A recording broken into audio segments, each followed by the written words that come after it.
exist diverse kinds of living organisms around us. Their presence can be felt by sight, sound, smell, and even touch and taste. Some of them provides us food and materials for shelter and clothing, while the others are meant for amusement, aesthetic pleasure and joy. There are many harmful for us and also the other organism by one or the other way, while there are some which are of medicinal use. Man has always tried to understand this diversity and to make some meaning out of it. The number and diversity of living organisms are so enormous that it is impossible to study without classifying them into certain categories or groups. So, the classification of living organisms allows us to identify and recognize the organisms. Thus, we would learn the same in the unit Diversity in the Living Organisms. Hello students, today we are starting with the second chapter from the unit Diversity in Living Organisms, and that is Biological Classification. Biology is the study of the living organism, or we can say that it is the study of life. So today we will be learning how the classification of these living organisms is carried out by various scientists. Okay? So, to begin with, in ancient Greek time, during 3rd and 4th century BC, Aristotle was the first one to attempt classification of living organisms. Okay? So, Aristotle and his student Theophrastus gave their immense role in classifying the living organisms. Okay? So, therefore, Aristotle is named as father of zoology. It is the branch of biology that deals with the study of animals. And Theophrastus is known as father of botany. It is the branch of biology that deals with the study of plants. So, due to their immense contribution in the respective discipline of science, they are named so. So, both of them classified in their own way various living organisms. It was based on the form or how the living organism look like and also where these living organisms are present, okay, in the environment. So, Aristotle's first system of classification was based on those two criteria.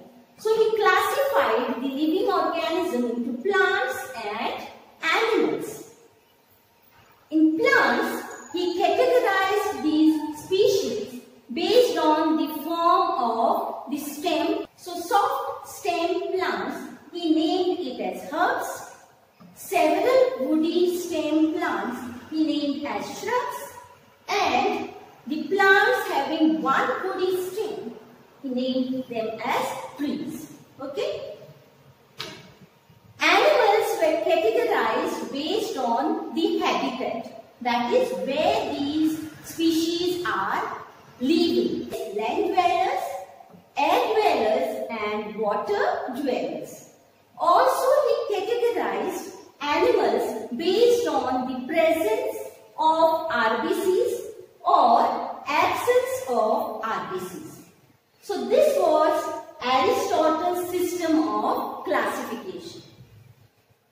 In 18th century, a Swedish naturalist, Carl Linnaeus, developed a system called as binomial system of nomenclature, wherein he gave two types of names for each species. Okay? He identified many species inhabiting during that particular time, and he described these species in Species Plantarum and Systema Naturae. Those were the books that were published by him. Okay? In Species Plantarum, there is the description about 5,900 species of plants. And in Systema Naturae, he described around 4,200 species of animals. Again, due to his immense contribution in the field of science, wherein he identified, named these species and also started classifying these living organisms, and therefore he is called as father of taxonomy. Taxonomy, it is the branch of science that deals with identification, nomenclature and classification of the species. So, Carl Linnaeus in 1758 proposed two kingdom classification, Kingdom Plantae and Kingdom Animalia, and he grouped these living organisms in these two kingdoms. But there were some drawbacks with respect to two kingdom classification. The first one was the prokaryotic organism and eukaryotic organism were described in one particular kingdom. Now, what do we mean by eukaryotes or prokaryotes? Eukaryotic organisms or cells are those which has proper nuclear membrane that surrounds the genetic material or DNA, deoxyribonucleic acid. So the DNA or the genetic material is protected by a covering called as nuclear membrane or nuclear envelope, and the organelle is called as nucleus. Such membrane-bound organelle, nucleus, is absent in prokaryotes. Here the genetic material is present, but it is naked.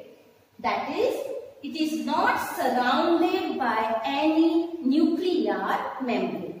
So they are called as prokaryotic cell or organisms. Second is, in eukaryotic cells there are various organelles membrane bound, such as Golgi bodies or endoplasmic reticulum, or we can say mitochondria, plastids, which play a very important role and they carry out various metabolic activities. So such membrane bound organelles are also absent in prokaryotic organisms. Okay? So in two kingdom classification, both prokaryotic organisms as well as eukaryotic organisms were mixed in these kingdoms. Next was, again, these kingdoms had both unicellular organisms as well as multicellular organisms. Unicellular organisms are those which are single cell, whereas multicellular organisms are those which will have n number of cells. Many cells will be present in these organisms. Okay, so that was the second reason. The third reason was the kingdoms included both photosynthetic organisms as well as non-photosynthetic organisms. Photosynthetic organisms are those which will prepare your own food, whereas non-photosynthetic organisms are those which will depend on the other organisms. So these two types of species were also included together in the two kingdom classification. So therefore there was a need to classify various living organisms based on their morphological study, that is external features, as well as to study their internal features so that proper segregation or separation of these living organisms could be done. In 1969, R.H. Whittaker, he proposed 5-kingdom classification, wherein he included 3 more kingdoms, including Plantae and Animalium. And this classification depicted the evolutionary relationship between these organisms too. Okay? So the 5 kingdoms were Kingdom Monera, Kingdom Protista, Kingdom Plantae, Kingdom Fungi and Kingdom Animalium. Okay? He did not include viruses in this 5-kingdom classification because the characteristics which these organisms have do not resemble to any of these species. Okay? So he kept viruses separate in the borderline of non-living things as well as living things. Okay? This 5-kingdom classification was based on certain criteria. The criteria were complexity of cell structure. So he saw whether the organisms are prokaryote or eukaryote. Second, complexity of body organization. That is whether these organisms are unicellular or multicellular. Third is mode of nutrition. That is, for the survival of these living organisms, what are the mode of nutrition which they take. Next was ecological role of these living organisms and the direction of the evolution which gave rise to other organisms. So we will see one by one these criteria and we'll understand how 5-kingdom classification became very adequate. So the first one is complexity of cell. That is, he separated all the prokaryotic organisms from that of eukaryotic organism. Okay? We already know what is the difference between prokaryotes and eukaryotes, right? So, he included all the prokaryotic organisms in one kingdom called as Kingdom Monera. Okay?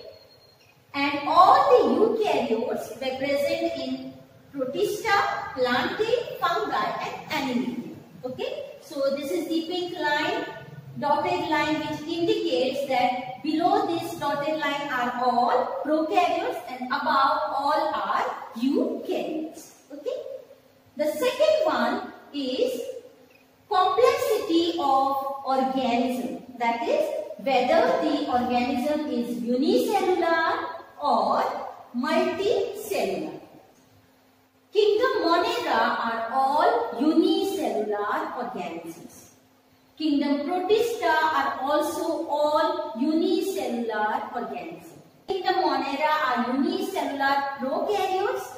Kingdom Protista, all the living organisms are unicellular eukaryotes. Okay? And Kingdom Plantae, Kingdom Fungi and Kingdom Animalia are all multicellular in nature. So they can be organ level, tissue level or organ system level of organization these organisms will have. Okay? But there are some exceptional cases wherein we can see that there are some unicellular organisms too. But they are eukaryotic ones. Okay? Mode of nutrition, we divide it into autotrophs and heterotrophs. Autotrophs are those organisms which will prepare their food, organic food, from the inorganic raw material that is obtained from the environment. Right?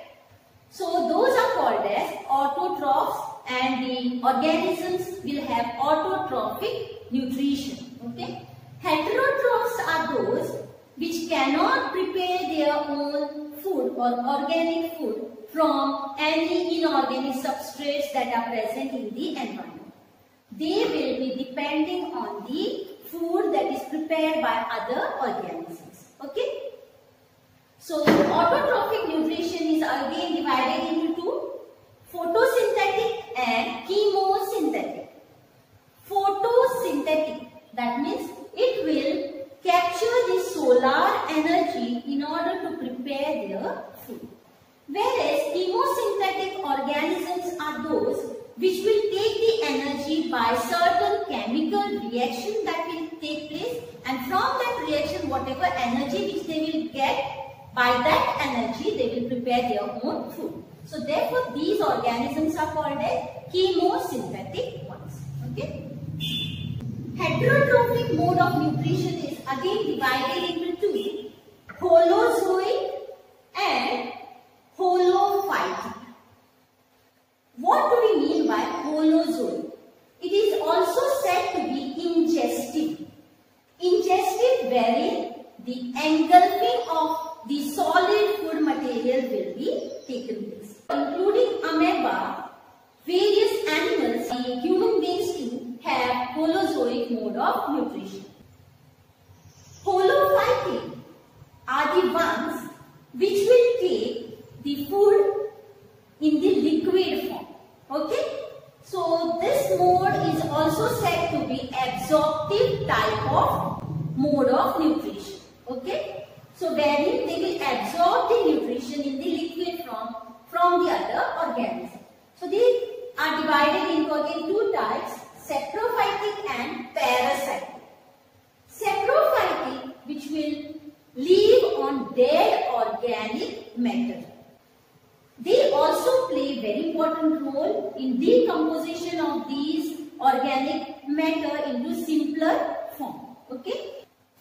Parasitic mode of nutrition, wherein the organism will live on the living host.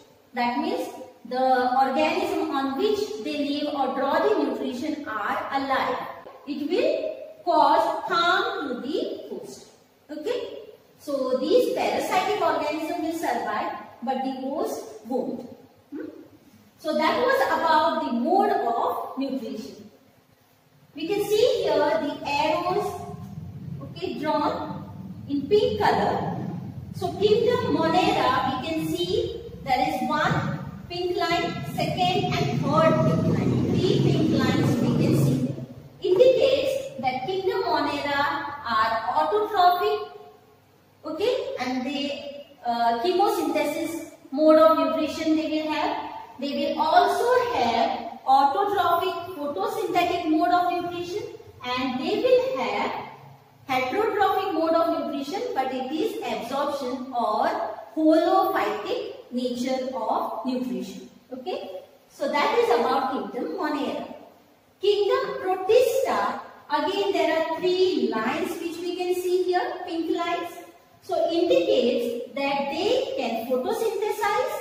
So therefore they are having autotrophic mode of nutrition, and they are also heterotrophs, wherein they can carry out both holophytic as well as holozoic mode of nutrition.